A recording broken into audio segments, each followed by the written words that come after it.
Hello friends, চলে আসলাম সম্পূর্ণ একটা নতুন ভিডিও নিয়ে তোমাদের সামনে। আজকে আমি তোমাদের এই ভিডিওতে আলোচনা করব এলপি বুক লিস্ট নিয়ে।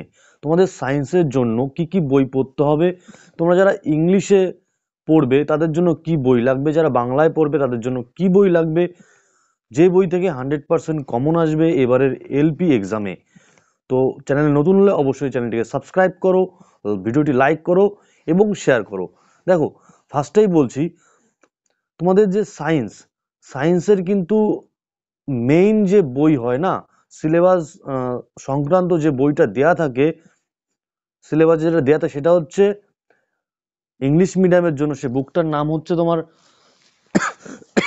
এনসিইআরটির যে বইটা হয়, এনসিইআরটির বইটা থেকে সায়েন্স পড়লে কিন্তু সব থেকে বেস্ট এনসিইআরটির বুক। ইংলিশ মিডিয়াম, বাংলা মিডিয়াম যা বলো, বেঙ্গলি মিডিয়ামেও যারা ইংলিশে পড়াশোনা করো, যেমন আমি ইংলিশ মিডিয়ামে কোনোদিন পড়াশোনা করিনি, বাংলা মিডিয়াম থেকে আমি পড়াশোনা করেছি, তাও কিন্তু আমি ইংলিশ মিডিয়ামের বই পড়েছি, ইংলিশে পড়াশোনা করেছি, কারণ ইংলিশে পড়াশোনা করলে সব থেকে বেস্ট হয়। ওকে, তো ইংলিশে জন্য ইংলিশ মিডিয়ামদের জন্য সব থেকে বেস্ট বুক এনসিইআরটির সমস্ত কিছু, ফিজিক্স, কেমিস্ট্রি, লাইফ সায়েন্স, এই তিনটে বই কিন্তু এনসিইআরটি থেকে আসে। বাট আমি কিন্তু কোনোদিন এনসিইআরটি পড়িনি, এনসিইআরটি না পড়েও কিন্তু সায়েন্সটাকে আমি স্ট্রং বানিয়েছি। কিভাবে বানিয়েছি? বিভিন্ন জায়গার থেকে কালেক্ট করে কিন্তু বানিয়েছি। ওকে, থিওরি বেসিকে যদি তুমি পড়তে যাও, মানে যেখানে ম্যাথের কোনো ব্যাপার নেই, মানে ম্যাথের পোর্শনটা বাদ দাও, ফিজিক্সের ম্যাথের পোর্শনটা বাদ দাও, কেমিস্ট্রির যে ক্যালকুলেটিভ টাইপের কোশ্চেনগুলো আছে সেইগুলো বাদ দিয়ে তুমি যদি ধরো, তাহলে লুসেন্টের বুকটা কিন্তু সায়েন্সের জন্য ইম্পর্টেন্ট।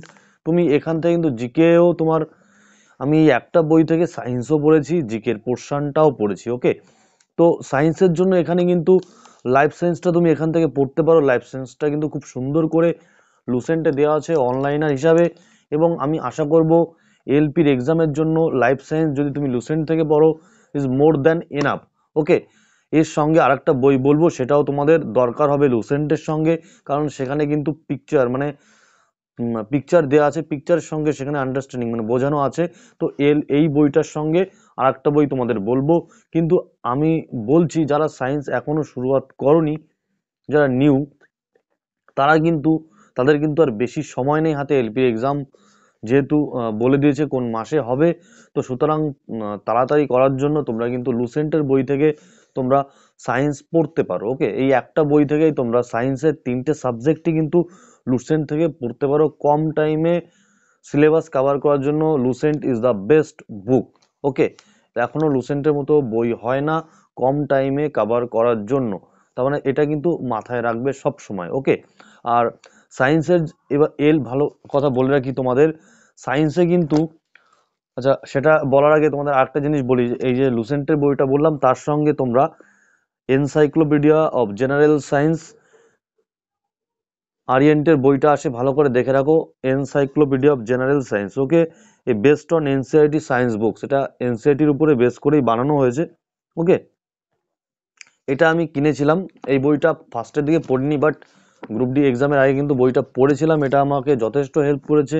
লুসেন্টের সঙ্গে লুসেন্টের সঙ্গে এই বইটা পড়েছি। এখানে পিকচার বেসিকে অনেক অনেক চ্যাপ্টার ভালো দেওয়া আছে, যেমন লাইফ সায়েন্সের লেন্সের যে চ্যাপ্টারটা, চোখের বিষয়টা, এই চ্যাপ্টারটায় ভালো দেওয়া আছে, এবং যেটা নিউটনের সূত্র, নিউটনের 3-4টে গতিসূত্র এখানে দেওয়া আছে, খুব ভালো করে দেওয়া আছে। প্রজেক্টাইল মোশন সম্পর্কে দেওয়া আছে, এই সমস্ত নিউটনের যে গতিসূত্র যে ব্যাপারগুলো, এই বইটাই কিন্তু ফিজিক্সে খুব সুন্দর করে দেওয়া আছে। ওকে, সঙ্গে কিন্তু তোমাকে কিছু জিনিস জানতে হবে, যে সায়েন্স থেকে কোন কোন পোর্শন থেকে বেশি কোশ্চেন থাকে। তো আমি বললাম, তাহলে লাইফ সায়েন্স, এই দুটো বই থেকে বললে সায়েন্স আশা করি তোমরা, যদি বিশাল হার্ড না আসে, বিশাল হার্ড আসলে কিন্তু অনেকেই পারবে না, তোমরা কিন্তু এখানে এই দুটো বই পড়লে 60% কিন্তু সায়েন্সের কোশ্চেন অ্যাটেন্ড করে আসতে পারবে। এবার তোমরা শুধু বই পড়ে কিন্তু ম্যাথ শিখতে পারবে না, যারা সায়েন্সের ব্যাকগ্রাউন্ড থেকে আসছো না, যেমন আমার সায়েন্স ছিল না, তো আমাকে কিন্তু ফিজিক্সের ম্যাথ শিখতে অনেকটা হার্ড ওয়ার্ক করতে হয়েছিল। তোমরা যে কোনো কারোর একজনের সাহায্য নেবে, ঠিক আছে? ফিজিক্সের ম্যাথ কিন্তু তোমাদের থাকবেই এলপির এক্সামে, তো এই নিয়ে কোনো সন্দেহ নেই। তোমরা যারা ফিজিক্সের ম্যাথ এড়িয়ে যাবে, তারা কিন্তু খুব লস করবে। ওকে, দেখো, সাধারণ কিছু কয়েকটা সূত্র থাকবে, সেই সূত্র থেকেই কিন্তু ম্যাথ থাকবে, কারণ আমি দিয়েছি, আমি জানি। তো যেমন তোমার নিউটনের গতিসূত্র থেকে তোমরা কিন্তু একটা থেকে দুটো ম্যাথ কমন পাবে, এইটুকুন ধরে রাখো। ঠিক আছে, v is equal to u plus a t, u আর কি সূত্র আছে, s is equal to u t plus half a t square, v square is equal to u square plus two s. এই তিনটে সূত্র থেকে তোমরা কিন্তু একটা ম্যাথ কমন পাবে, এইটুকুন পুরো 100% লিখে নাও। ওকে, সঙ্গে তোমরা হিট ট্রান্সমিশন থেকে তোমরা ম্যাথ পাবে, এই সমস্ত সাবজেক্ট থেকে কিন্তু তোমরা ম্যাথ পাবে। সঙ্গে তোমরা পিরিয়ডিক টেবিলটা, এই যে নামগুলো বলছি, পিরিয়ডিক টেবিলটা তোমরা ভালো করে পড়বে। পিরিয়ডিক টেবিল থেকে কোশ্চেন থাকবে, যেই যে বিষয়গুলো সায়েন্স থেকে কোশ্চেন থাকে সেখান থেকে প্রত্যেকটা এক্সামেই কিন্তু কোশ্চেন থাকে। ওকে, দেখো গ্রুপ ডি তে সায়েন্স এত হার্ড সায়েন্স করেছে, গ্রুপ ডি থেকে কিন্তু এলপি তে সায়েন্স এত, মানে গ্রুপ ডির সমান লেভেলেরও কোশ্চেন করবে না এলপিতে, এতটা কঠিন। ঠিক আছে, তো আমি মনে করছি এই দুটো এলপির জন্য বেস্ট বুক হবে তোমাদের সায়েন্সের বুক। পরের ভিডিও, আপকামিং ভিডিওগুলোতে আমি বলে দেবো তোমাদের যে তোমাদের টেকনিক্যালের জন্য কোন বইটা তোমাদের পড়তে হবে, ম্যাথের জন্য কোন বই পড়তে হবে, জিকের জন্য কোন বই পড়তে হবে, সমস্ত কিছু কিন্তু নেক্সট আপকামিং যে ভিডিওগুলো আসবে সেই ভিডিওতে কিন্তু আমি আলোচনা করব। ওকে, তো ভালো থেকো তোমরা সবাই, এবং চ্যানেলটিকে তোমরা সাবস্ক্রাইব করো আরো এরকম টাইপের ভিডিও পাওয়ার জন্য। তো চলো, দেখা হচ্ছে তোমাদের সঙ্গে নেক্সট ভিডিওতে।